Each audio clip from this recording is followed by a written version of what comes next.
يا خوا يا خوا اسمع مليح، جبهة التحرير ادخلكم ما تخافوش، ما تخافوش يا الخوا، النظام معكم يا الخوا.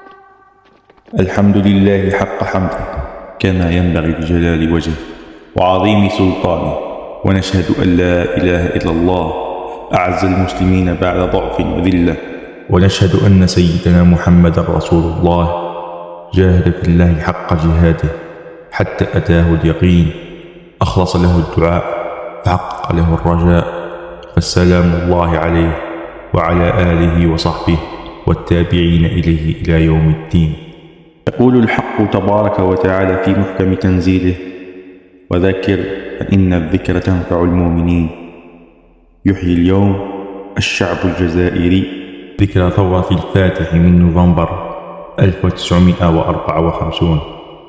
هذه الثورة المباركة التي وضعت حدا للاستعمار المقيت دام أكثر من 130 عاما، ذاق خلالها الشعب الجزائري أحداثا مليئة بالآلام والحرمان والدم والظلم من قبل مستعمر فرنسي.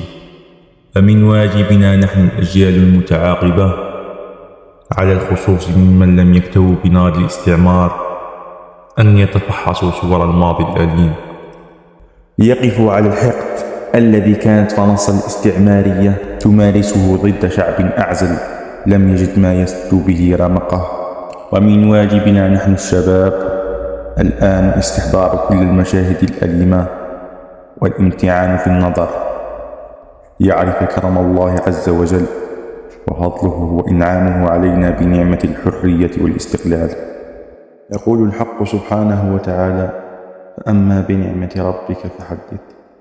هذا يجعلنا نقف وقفة إجلال واحترام واعتراف بمن فجروا الثورة نوفمبر، رجالا ونساء شيوخا وشبابا، فجاهدوا بأموالهم وأنفسهم في سبيل الله لإعلاء كلمة الله ورفع الراية الوطنية، فنالوا صفقة رابحة التي جاءت في محكم تنزيله: إن الله اشترى من المؤمنين أنفسهم وأموالهم بأن لهم الجنة يقاتلون في سبيل الله فيقتلون ويقتلون وعدا عليه حقا.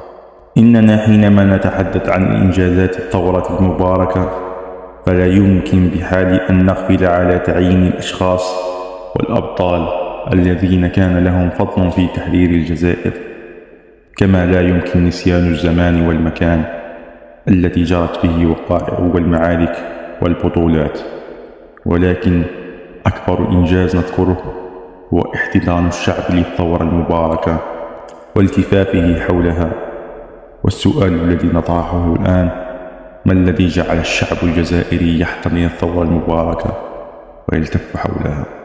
إن المتمعن في تاريخ الجزائر ابتداء من دخول فرنسا سنة 1930 وانطلاق المقاومة الشعبية، وعلى رأسها مقاومة الأمير عبد القادر سنة 1832 إلى ثورة الفاتح من نوفمبر سنة 1954، يجد محركا أساسي وروحا مغذية لهذه المقاومات والثورات، وهو روح الإسلام وحب هذا الشعب الوطني، حيث كان لنضج الوعي الوطني دورا في الدفاع عنه، وكذلك تجذر الإسلام في أعماق الشعب الجزائري وامتزاجه بدمه ولحمه، فكانت نداءات الله أكبر التي تخرج من قلوب المجاهدين وتنطلق بها ألسنتهم كالمغناطيس يجذب أفراد الشعب إلى ثورتهم، فراع الشعب الثورة وشد أزرها، ودفع الآباء والأمهات فلذات أكبادهم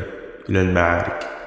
كانت بطولات وتضحيات وكرامات التي أجازها الله على يد المجاهدين، وكان الاستشهاد في سبيل الله، وكانت الانتصارات المتتالية انتهت باستقلال الجزائر ونيل حريتها. فاللهم ارحم شهداءنا الأبرار وأدم علينا نعمة الحرية والاستقلال. تحيا الجزائر، تحيا الجزائر، تحيا الجزائر، تحيا الجزائر.